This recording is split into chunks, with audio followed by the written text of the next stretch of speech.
इस transport in plants हमने start किया था। ट्रांसपोर्ट इन प्लांट्स के अंदर, ठीक, जब भी हम मीन्स ऑफ ट्रांसपोर्ट की बात करते हैं, मीन्स ऑफ ट्रांसपोर्ट की बात करते हैं, उसमें डिफ्यूजन, फैसिलिटेड डिफ्यूजन और एक्टिव ट्रांसपोर्ट की बात करते हैं। ठीक, इसमें आपने एक और वर्ड पढ़ा था कि दो ट्रांसपोर्टेशन, एक शॉर्ट डिस्टेंस और एक long distance.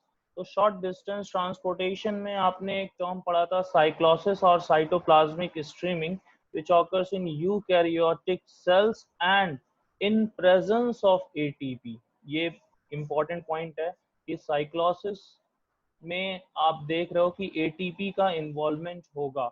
And long distance जो ट्रांसपोर्टेशन है, that is called translocation, which involves vascular bundles, जिसमें आपने जाइलम और फ्लोएम की बात जानी है। यहाँ पर जो जाइलम है वो आपको पहले से पता है, xylem is associated with conduction of water and minerals, and phloem is associated with conduction of food from their higher concentration to lower concentration. और एक और इम्पॉर्टेंट बात है जिन पे क्वेश्चन बना है कि जब भी आप जाइलम की बात करते हो वहां पर हमेशा हम यूनिडायरेक्शनल की बात करते हैं, सिर्फ एक ही डायरेक्शन में मूवमेंट की बात करते हैं। बट जब हम फ्लोएम की बात करते हैं तो फ्लोएम के लिए हम बाय डायरेक्शनल वर्ड यूज करते हैं, जिसमें डिफरेंट डायरेक्शंस में माइग्रेशन होगा फूड का। डिफ्यूजन एक सिंपल प्रोसेस है। मैंने इसके लिए आपको एक टर्म याद करवाया था, आप सभी को याद होगा, RPS। R stands for random process, P stands for passive process and S stands for slow process। यहाँ नो एनर्जी एक्सपेंडिचर है, कोई एनर्जी का एक्सपेंडिचर यहाँ पर नहीं होगा। हायर कंसंट्रेशन से लोअर कंसंट्रेशन की तरफ मूवमेंट देखा जाएगा गैसेस का डिफ्यूजन के थ्रू। फैसिलिटेड डिफ्यूजन में मैंने आपको एक वर्ड बताया था कि फैसिलिटेड डिफ्यूजन और नॉर्मल डिफ्यूजन में जो बेसिक डिफरेंस है वो है presence of special kind of membranes. यहाँ फैसिलिटेड डिफ्यूजन में स्पेसिफिक प्रोटीन प्रेजेंट होंगे जो एज अ कैरियर वर्क करेंगे, outer side the membrane present होंगे, and they are associated with the transportation of substances। और यहाँ एक चीज जो दोनों में कॉमन है, जिसको हमने डिस्कस किया था डिफ्यूजन और फैसिलिटेड डिफ्यूजन में, कि both the processes, in both the processes the movement is from their higher concentration to lower concentration, clear? And in facilitated diffusion there is no expenditure of energy, that is no involvement of ATP, no involvement of ATP। And यहाँ पर एक line है जिनसे questions पूछा जाता है, water channels, जो आपको याद होगा कि water channels made up of 8 different kinds of aquaporins. फिर आपने यूनिपोर्ट, एंटीपोर्ट और सिम्पोर्ट पढ़ लिया था विदाउट एनी कंफ्यूजन। जब हम एक्टिव ट्रांसपोर्ट की बात करते हैं, एक्टिव ट्रांसपोर्ट की बात करते हैं, तो यहाँ पर एक्टिव ट्रांसपोर्ट का मतलब है involvement of energy, and active process is uphill process। In active transport there is movement of substances from their lower concentration to their higher concentration, lower concentration to their higher concentration, clear? Next हमने discuss किया था plant water relation. मैंने आपको बोला था कि plant के लिए या किसी भी लिविंग ऑर्गेनिजम्स में जो फिजियोलॉजिकल एक्टिविटीज होती हैं, इट रिक्वायर्स वाटर। और आपने देखा है कि प्रोटोप्लाज्म जो सेल का होगा उसमें मैक्सिमम जो कंटेंट होगा वो क्या होगा, वाटर। और ये वाटर के अंदर ही जो भी न्यूट्रिएंट्स हैं, सॉल्ट्स हैं या जो कुछ भी हैं वो प्रेजेंट होंगी। अब यहाँ पर जब आप देखते हो कि प्लांट के अंदर कोई कंडक्टिंग सिस्टम नहीं है, कोई सर्कुलेटरी सिस्टम, कंडक्टिंग सिस्टम तो जाइलम और फ्लोएम का है। सर्कुलेटरी सिस्टम बेसिकली यहाँ पर आप देखोगे कि सर्कुलेटरी सिस्टम कंप्लीट नहीं है। और यहाँ पर जो सर्कुलेशन हो रहा है चीजों का वो किसके थ्रू होगा, that is through transpiration, transpiration के थ्रू होगा। इसके बाद वाटर पोटेंशियल हमने पढ़ा था, सबसे इंपॉर्टेंट टॉपिक है वाटर पोटेंशियल। वाटर पोटेंशियल का मतलब क्या है कि यहाँ पर वाटर पोटेंशियल का मतलब है वाटर के फ्लो करने की एबिलिटी की, उसकी काइनेटिक एनर्जी की, उसकी केमिकल वाटर पोटेंशियल की, और जितना ज्यादा प्योर वाटर आप देखोगे उनका वाटर पोटेंशियल मैक्सिमम जो कि 0 होगा। अगर हम कोई भी सॉल्यूट पार्टिकल यहाँ पर ऐड करते हैं तो उससे वाटर का पोटेंशियल क्या होगा, इंक्रीज या डिक्रीज, हमेशा डिक्रीज होगा, कम होगा वाटर पोटेंशियल। तो ये सारी बातें हमने यहाँ तक समझ ली थी। यहाँ पर एक कॉन्सेप्ट जो क्वेश्चन में पूछा जाता है वो मैंने भी डिस्कस किया था लास्ट टाइम पर, कि एक क्वेश्चन पूछा जाता है जिसमें वो डायग्राम बना के देते हैं सेल ए बी सी का, जिसमें उसमें डायरेक्शन पूछा जाता है कि किस डायरेक्शन में वाटर का मूवमेंट शो होगा या किधर वो मूव करने का क्या उनका डायरेक्शन होगा, इसकी बात करते हैं। अब हम डिटेल में जो हमें पढ़ना है दैट इज ऑस्मोसिस, और ऑस्मोसिस क्या है ये हमें जानना है मेनली। तो यहाँ पर नेक्स्ट जो हम बात कर रहे हैं प्लांट वाटर रिलेशन के अंदर जो आप पढ़ रहे हो दैट इज ऑस्मोसिस। बहुत ध्यान से सुनना, इससे क्वेश्चंस पूछे जाते हैं डेफिनेटली। अगर हमसे पूछा जाए कि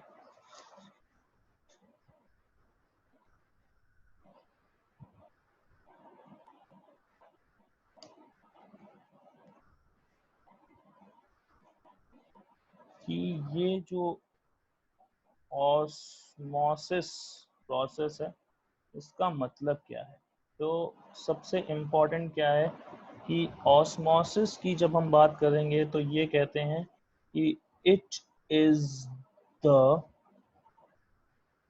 movement of water, it is the movement of water molecules from the region of their higher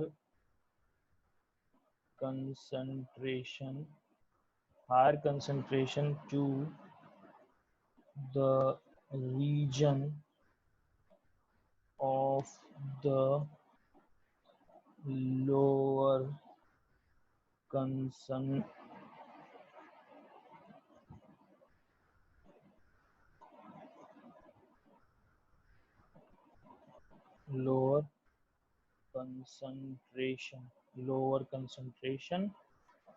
separated by, ये इंपॉर्टेंट पॉइंट है, या प्रेजेंस लिख सकते हैं या सेपरेटेड लिख सकते हैं, separated by a semi permeable membrane, by a semi permeable membrane। अब यहाँ पर जब हम ऑस्मोसिस की बात करते हैं मेनली, तो ऑस्मोसिस में हम दो ऑस्मोसिस की बात करते हैं। एक हम बात करते हैं इंडो ऑस्मोसिस की, और एक बात करेंगे यहाँ पर एक्सो ऑस्मोसिस की। ध्यान से सुनना, ऑस्मोसिस की जब हम यहाँ पे बात कर रहे हैं तो यहाँ पर इंडो ऑस्मोसिस और एक्सो ऑस्मोसिस की जब हम बात करेंगे तो इंडो और एक्सो का मतलब क्या होता है, इंडो ऑस्मोसिस किसे कहेंगे और एक्सो ऑस्मोसिस किसे कहेंगे। इंडो ऑस्मोसिस और एक्सो ऑस्मोसिस में से जो आपको याद रखना है वो है एक्सो ऑस्मोसिस, जिसको हम प्लाज्मोलाइसिस कहते हैं। ठीक, वाटर कंटेंट का बाहर आ जाना दैट इज एक्सो ऑस्मोसिस, और अंदर आना दैट इज इंडो ऑस्मोसिस। तो जब भी किसी सेल के अंदर हम इंडो ऑस्मोसिस की बात करते हैं हम कहते हैं कि उनका साइज क्या हो गया, इंक्रीज हो गया। और जब भी हम एक्सो ऑस्मोसिस की बात करेंगे हम क्या कहते हैं, इनका साइज डिक्रीज हो गया। तो इंडो ऑस्मोसिस और एक्सो ऑस्मोसिस में से जो हमें इम्पोर्टेंट क्वेश्चंस जो हमने पूछे जाते हैं वो प्लाज्मोलाइसिस से है। लेकिन इससे भी पहले एक क्वेश्चन आपसे पूछा गया था कि ये जो ऑस्मोसिस आप देख रहे हो, ये जो ऑस्मोसिस आप देख रहे हो, ये दो चीजों पे मेनली डिपेंड कर रहा है। पहला तो ये डिपेंड करता है concentration of solute in the solution, यानी इनको हम कहते हैं कंसंट्रेशन ग्रेडियंट।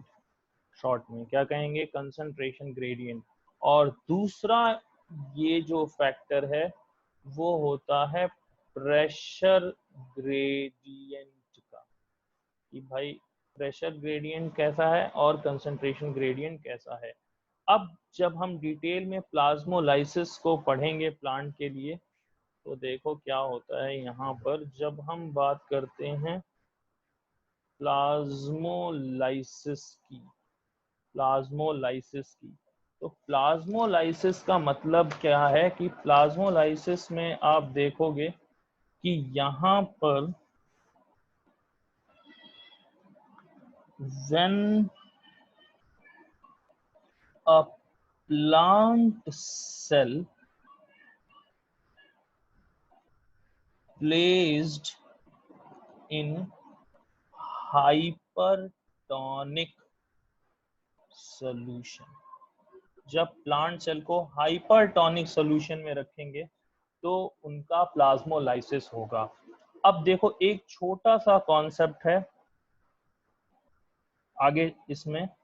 सबसे पहले जो हमें याद रखना है वो आपको कई बार बताया जा चुका है कि जैसे हमारे पास एक हमने ग्लास लिया, इसमें हमने वाटर ऐड किया। अब हमसे अगर कोई पूछे कि ये जो सिस्टम हमने यहाँ पे बनाया है ये आइसोटोनिक है, आइसोटोनिक है, हाइपोटोनिक है या हाइपरटोनिक है, तो हम क्या कहेंगे? हम क्या कहेंगे कि ये आइसोटोनिक है, हाइपोटोनिक है या हाइपरटोनिक है? क्या कहेंगे? हम कुछ भी नहीं कह पाएंगे कि ये आइसोटोनिक होगा, हाइपोटोनिक होगा या हाइपरटोनिक होगा। ये जो वर्ड है जिसको हम टोनिसिटी कहते हैं, जिसको हम टोनिसिटी कहते हैं, ये वर्ड्स हमेशा कब यूज होंगे? जब हमें कंपैरिजन करना होगा, दो सॉल्यूशंस को कंपेयर करना होगा, तब हम ये टोनिसिटी के वर्ड जिसमें आइसोटोनिक, हाइपरटोनिक और हाइपोटोनिक यूज करते हैं। अब यहाँ पर जैसे होगा क्या कि हमारे पास ये अलग अलग टाइप्स के सॉल्यूशन सपोज करो हमने लिए, ठीक। आइसोटोनिक किसको कहा होगा? आइसोटोनिक सॉल्यूशन का मतलब हमने क्या लिया होगा कि हमारे पास जो सिस्टम है यहाँ पर, ठीक, इसके अंदर हमने जो सेल इन यहाँ पर जो सेल प्लेस किया है, इस सिस्टम के अंदर जो हमने सेल प्लेस किया है, यहाँ पर दोनों की जब कंसंट्रेशन बराबर है, ठीक, जब दोनों साइड कंसंट्रेशन बराबर है तो ये कंडीशन क्या होगी? आइसोटोनिक। अब अगर हमें कोई कहे कि if a cell is placed in hypotonic solution, if a cell is placed in hypotonic solution, यानी अब क्या हो गया कि ये जो सेल है, ठीक, यहाँ पर क्या है? जो सॉल्यूट है वो ज्यादा है, मोर सॉल्यूट। तो इस वजह से ये अगर आप देखोगे तो यहाँ पर ये जो सेल है ये क्या हो गया? हाइपरटोनिक। और ये जिसमें प्लेस है ये हो गया क्या? हाइपोटोनिक। क्लियर? अब यहाँ पर एक दूसरा सिस्टम हमें डिस्कस करना है, हाइपरटोनिक। यानी कि अब यहाँ हमने जो सेल लिया है इसमें जो सॉल्यूट होंगे वो कंपैरेटिवली क्या होंगे, लेस सॉल्यूट होंगे, और इनको हमने यहाँ पर प्लेस किया है, इनको हमने यहाँ पे प्लेस किया है। तो ये जो आप देख रहे हो हमारा सिस्टम, अब ये हो गया हाइपरटोनिक, और ये जो सेल है जहां पर लेस सॉल्यूट प्रेजेंट है ये हो जाएंगे क्या, हाइपोटोनिक, और ये हाइपरटोनिक। तो टोनिसिटी में अब किसी को प्रॉब्लम तो नहीं होगी कि हाइपोटोनिक किसे कहेंगे, हाइपरटोनिक किसे कहेंगे, या क्या होगा। अब यहाँ पर आपसे अगर क्वेश्चन पूछा जाए कि ये कंडीशन है कि if a cell is placed in hypotonic solution then what will happen, तो यहाँ पर क्या होगा, जब कोई सेल हाइपोटोनिक सॉल्यूशन में प्लेस किया जाएगा तो क्या होगा, हाइपोटोनिक सॉल्यूशन में होगा इंडोस्मोसिस, क्या होगा, इंडोऑस्मोसिस, ठीक। And when a cell is placed in hypertonic solution then what will happen, यहाँ पर एक्सोऑस्मोसिस होगा, एक्सोऑस्मोसिस होगा। इसी एक्सोऑस्मोसिस को हम प्लाज्मोलाइसिस कहते हैं, प्लाज्मोलाइसिस कहते हैं, प्लाज्मोलाइसिस। और प्लाज्मोलाइसिस में आप क्या देखते हो कि यहाँ पर withdrawal of protoplasm from cell wall, इसकी बात करेंगे।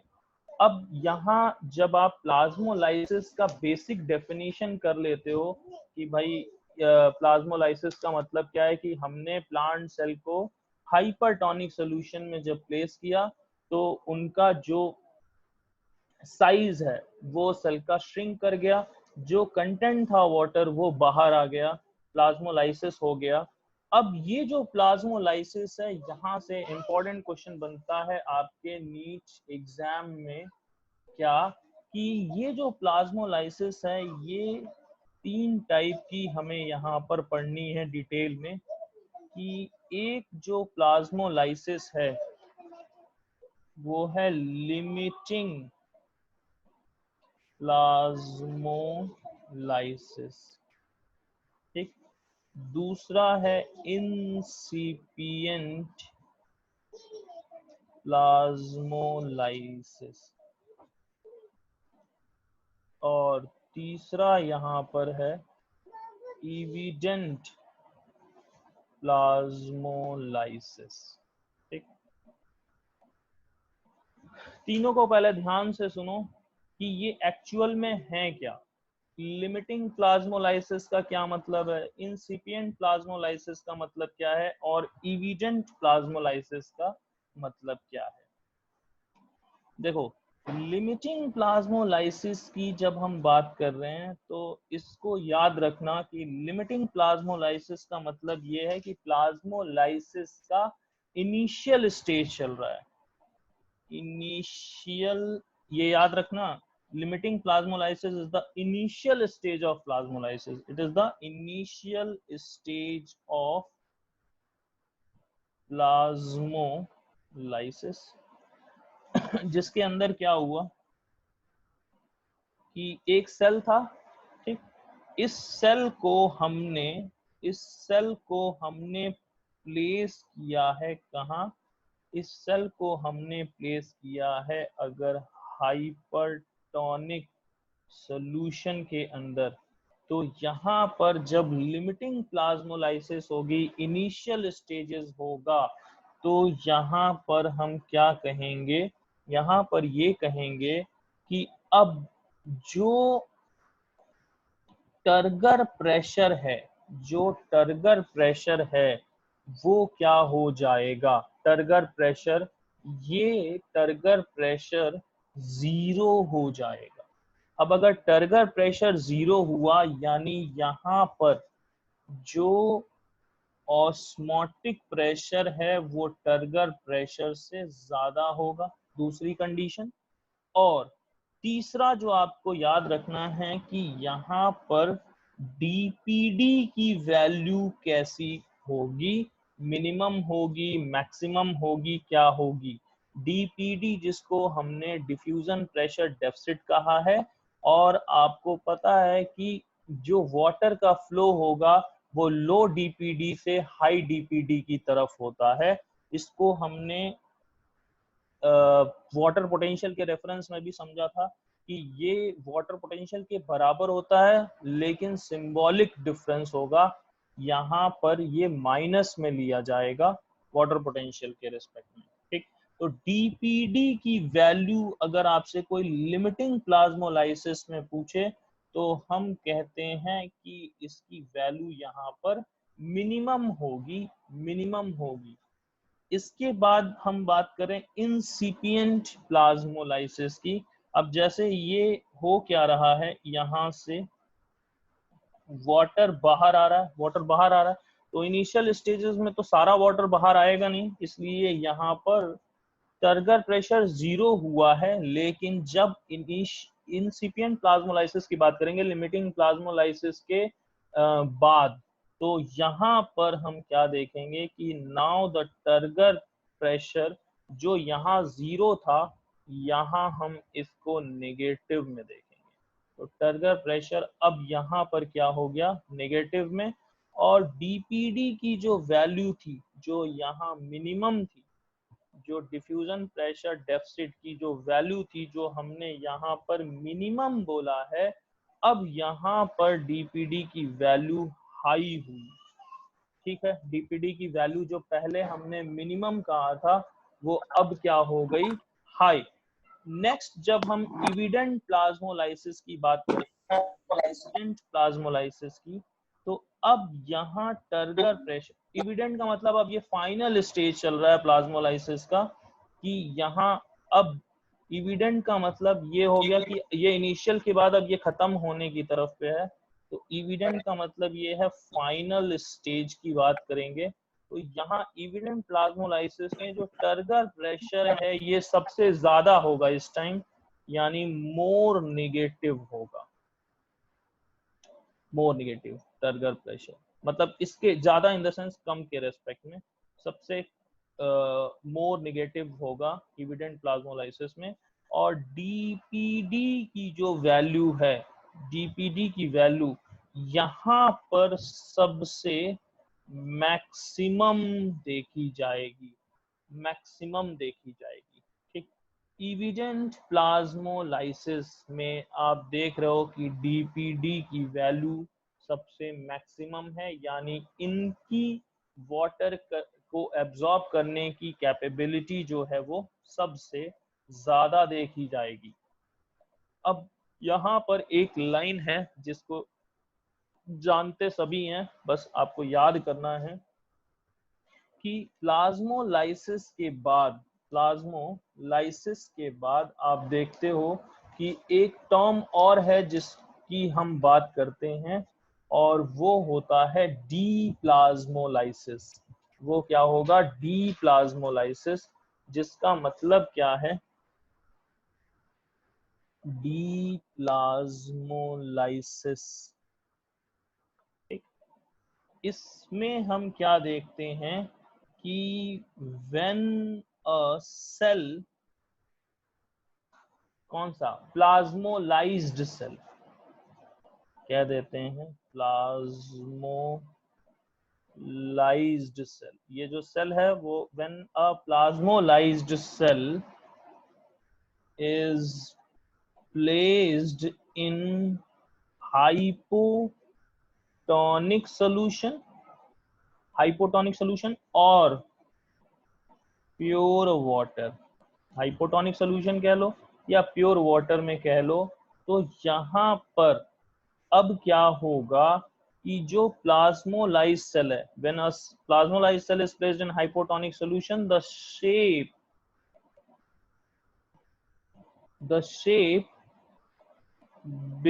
the shape of the cell, the shape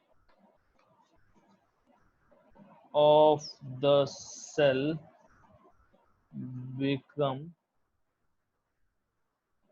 original, जैसा पहले था। ठीक, तो जैसे कोई प्लाज्मोलाइज सेल था, इसको हमने प्योर वाटर या हाइपोटोनिक सोल्यूशन के अंदर प्लेस किया, तो अब जब हाइपोटोनिक सोल्यूशन के अंदर प्लेस करेंगे तो वाटर क्या होगा, इनके अंदर आएगा, वाटर क्या होगा, इनके अंदर आएगा, जिससे अब इनका जो शेप है वो पहले की तरह हो जाएगा। तो क्वेश्चन में सिर्फ इतना पूछा जाएगा कि जो डीप्लाज्मोलाइज्ड सेल हैं उनको कहाँ रखें कि वो फिर से अपने ओरिजिनल शेप में आ जाएं। आइसोटोनिक सोल्यूशन में रखें, हाइपोटोनिक सोल्यूशन में रखें या हाइपरटोनिक सोल्यूशन में रखें, कहाँ रखें। तो अब आपको पता चल गया है कि जो डीप्लाज्मोलाइज्ड सेल है उसको अगर हम ओरिजिनल शेप में लाना चाहते हैं तो हमें इसे प्लेस करना होगा कहाँ, बोलो कहाँ प्लेस करना होगा। हाइपोटोनिक में। इसको हाइपोटोनिक सॉल्यूशन में हमें प्लेस करना पड़ेगा अगर हम चाहते हैं कि इनका जो शेप है वो फिर से ओरिजिनल शेप हो। बात क्लियर है, यहाँ तक सभी को क्लियर होगा मेरे ख्याल से। प्लाज्मोलाइसिस एक इम्पॉर्टेंट टॉपिक है। इस प्लाज्मोलाइसिस के बाद आप एक टर्म पढ़ते हो जिनसे कई बार क्वेश्चन पूछा जाता है और जरूर हमें याद होना चाहिए। उस प्रोसेस को हम इम्बाइबिशन कहते हैं। क्या कहते हैं, इम्बाइबिशन। इम्बाइबिशन, अब देखो पहली लाइन जो हमें याद रखनी है इम्बाइबिशन की, पहली लाइन जो याद रखनी है कि इम्बाइबिशन के अंदर हम बात करते हैं एड्सॉर्प्शन की और एब्जॉर्प्शन की, दोनों की, एड्सॉर्प्शन की भी और एब्जॉर्प्शन की भी। एब्जॉर्प्शन तो नॉर्मली आप बचपन से जानते हो, एड्सॉर्प्शन का मतलब होता है सरफेस एब्जॉर्प्शन, केवल सरफेस पे एब्जॉर्प्शन हो रहा है तो उसको एडजॉर्प्शन कहते हैं। सरफेस एब्जॉर्प्शन को हम एडजॉर्प्शन कहते हैं। केमिस्ट्री में आपने और डिटेल में पढ़ा होगा। यहाँ पर इम्बाइबिशन को हम कहते हैं, क्वेश्चन में एक बार पूछा भी गया है कि इम्बाइबिशन मेनली एक रिवर्सिबल प्रोसेस है, मेनली एक रिवर्सिबल प्रोसेस है। इसका सबसे बड़ा एग्जाम्पल हमारे घरों में हमें देखने को मिलता है कि जैसे जैसे जनरली जो हमारे सीढ़ियों के दरवाजे होते हैं, अगर वो लकड़ी के बने हैं, लोहे के बने हैं तब तो उनपे कोई फर्क नहीं पड़ेगा, लेकिन अगर लकड़ी के बने हैं तो आप देखोगे कि बरसात के टाइम पर वो बंद नहीं होते हैं इजीली। क्यों नहीं बंद होते हैं इजीली, क्योंकि बारिश के टाइम पर उसके अंदर वाटर का एब्जॉर्प्शन होने से उनका साइज इंक्रीज हो जाता है, जिसकी वजह से वो बंद मुश्किल से होते हैं। लेकिन जैसे ही गर्मियां आती हैं फिर क्या होगा, जो भी उनका वाटर कंटेंट है जिससे उनका साइज इंक्रीज हुआ था, वॉल्यूम बढ़ा था, वो वाटर कंटेंट ना होने की वजह से फिर से वो दरवाजे एज इट इज बंद होने शुरू हो जाते हैं। तो इसका जो सबसे बेसिक एग्जांपल है वो हम देख सकते हैं। यहाँ से क्वेश्चन जो पूछे जाएंगे वो तीन इंपॉर्टेंट हैं। पहली बात जो हम डिस्कस कर रहे हैं ये क्या है कि इम्बाइबिशन की जब भी हम बात करेंगे, जब भी हम इम्बाइबिशन की बात करेंगे, हमें याद रखना क्या है, दो चीजें। पहला कि जो वाटर पोटेंशियल है, कि जो वाटर पोटेंशियल है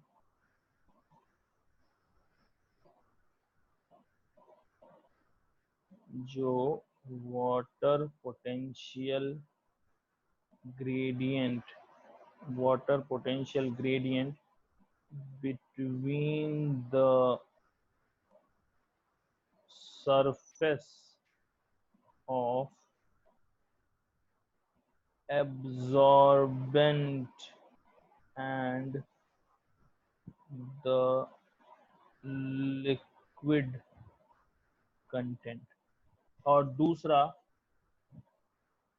एफिनिटी देखी जाती है, affinity, affinity between adsorbent and affinity between, affinity between किसकी, एब्जॉर्बेंट, एब्जॉर्बेंट की किसके साथ, जो सॉलिड सब्सटेंस है जो या जो इम्बाइब लिक्विड है उनके साथ एफिनिटी देखी जाएगी। अब यहाँ पर आपको याद क्या रखना है, जो एफिनिटी इम्बाइबेंट्स और इम्बाइबेट, पहले तो यही कंफर्म कर लो कि ये जो दो टर्म हैं, एक है इम्बाइबेट और एक है इम्बाइबेंट, तो हम इम्बाइबेंट्स किसको कहेंगे और इम्बाइबेट किसको कहेंगे। ठीक, तो यहाँ पर आप देखोगे कि अगर हम बात करें किसी भी लिक्विड की या वाटर की, किसी भी लिक्विड की या फिर वाटर की, तो लिक्विड या वाटर की जब हम बात करेंगे तो इनको हम रखेंगे इम्बाइबेट के अंदर, इम्बाइबेट के अंदर। और इम्बाइबेंट्स कौन से हैं, इम्बाइबेंट्स का मतलब क्या है कि जहां जिस सरफेस से एब्जॉर्प्शन हो रहा है, जिस सरफेस से एब्जॉर्प्शन हो रहा है वो इम्बाइबेंट्स कहलाएगा। तो सीड्स जर्मिनेशन के लिए इम्बाइबिशन का इंपॉर्टेंट रोल होता है, तो सभी को याद भी होता है कि भाई इम्बाइबेंट्स में सीड्स मेन रोल प्ले करेगा।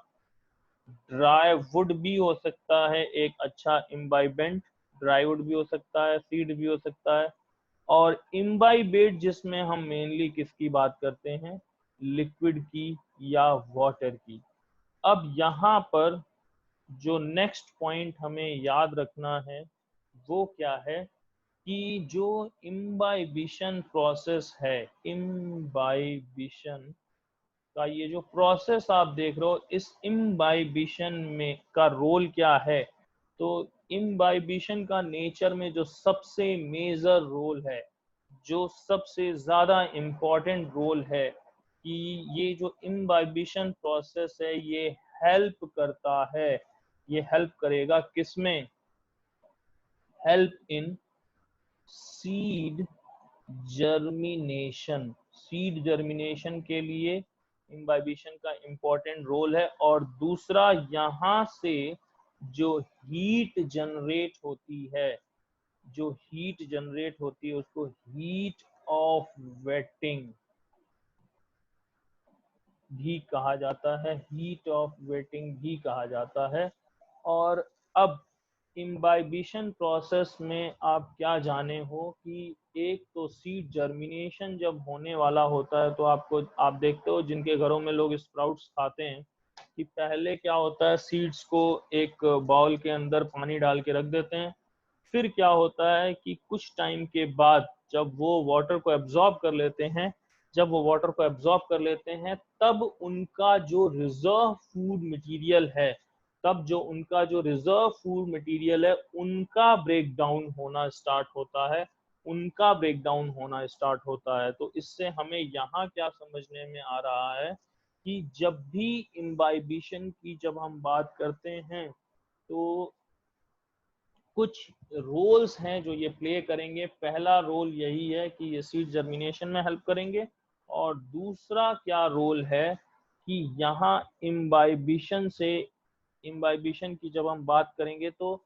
जनरली यहाँ पर एक क्वेश्चन आया था जिसमें रॉन्ग स्टेटमेंट फाइंड आउट करना था, तो वहां पर लिखा था ये क्वेश्चन में कि इम्बाइबिशन को आप देखोगे तो इम्बाइबिशन क्या केवल लिविंग ऑर्गेनिजम्स में होगा या नॉन लिविंग ऑर्गेनिजम्स में होगा या क्या है, कैसे है। तो इम्बाइबिशन का हम ये कह सकते हैं कि imbibition process non living surface से भी होता है मेनली। और यहाँ पर जब नॉन लिविंग सरफेस से वाटर का एब्जॉर्प्शन होता है तो सेल के अंदर जो कंटेंट है वो इंक्रीज हो जाएगा, जो प्रोटोप्लाज्मिक कंटेंट है जिसके अंदर वाटर ही सबसे ज्यादा है वो चेंज हो जाएगा। इम्बाइबिशन को याद रखना है, क्वेश्चन में पूछा गया है कि ये रिवर्सिबल प्रोसेस है, और आपको ये बताने की जरूरत नहीं कि ये रिवर्सिबल है, क्योंकि अभी मैंने वो दरवाजा वाला एग्जांपल बताया कि भाई बरसात आएगा दरवाजा नहीं बंद होगा, लेकिन नॉट अ बिग इशू, जैसे ही समर आएगा, गर्मी आएंगे, फिर से दरवाजे बंद होना स्टार्ट हो जाएंगे। क्लियर? अब यहाँ पर जो क्वेश्चन आता है, आज ही जाके इसको कहीं पे एक छोटा सा नोट बना करके और वहां पर जहां भी आप पढ़ते हो वहां जरूर लगा देना। इससे एक क्वेश्चन पूछा जाता है कि जनरली यहाँ पर हम वाटर के एडजॉर्प्शन की बात कर रहे हैं, यानी कौन से सरफेस पे ज्यादा रिएक्टिव होगा, ज्यादा वहां पर रिएक्शंस होंगे, या एब्जॉर्प्शन। रिएक्शंस का मतलब यहाँ पर एब्जॉर्प्शन से है। तो सबसे पहले हम देखेंगे कि कौन ज्यादा हाइड्रोफिलिक है, कौन ज्यादा हाइड्रोफिलिक है। तो हम बात करते हैं फाइकोकोलॉइड की। और यहाँ पर मैं ये लिख भी दे रहा हूं कि ये जो फाइकोकोलॉइड है ये है मोर हाइड्रोफिलिक, मोर हाइड्रोफिलिक। फाइकोकोलॉइड की जब हम बात करेंगे तो यहाँ पर आप याद रखना कि फाइकोकोलॉइड ये लोअर है यहाँ पर प्रोटीन से, फिर प्रोटीन लोअर है स्टार्च से, और स्टार्च लोअर है यहाँ सेलुलोज से। और यहाँ पर आप देख रहे हो कि जो मैक्सिमम मैक्सिमम आप वो देखोगे जहाँ पर वाटर एब्जॉर्ब होगा तो वो कहाँ होगा, वो होगा फाइकोकोलॉइड्स के अंदर, फाइकोकोलॉइड्स के अंदर, फाइकोकोलॉइड्स के अंदर।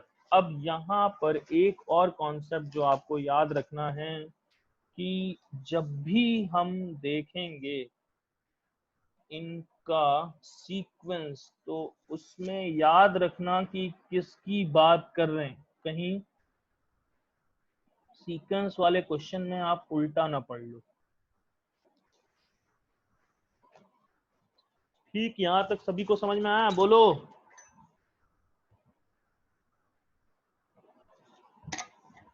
अरे बोलो। हाँ सर। अब देखो यहाँ पर डीपीडी में किसी को डाउट नहीं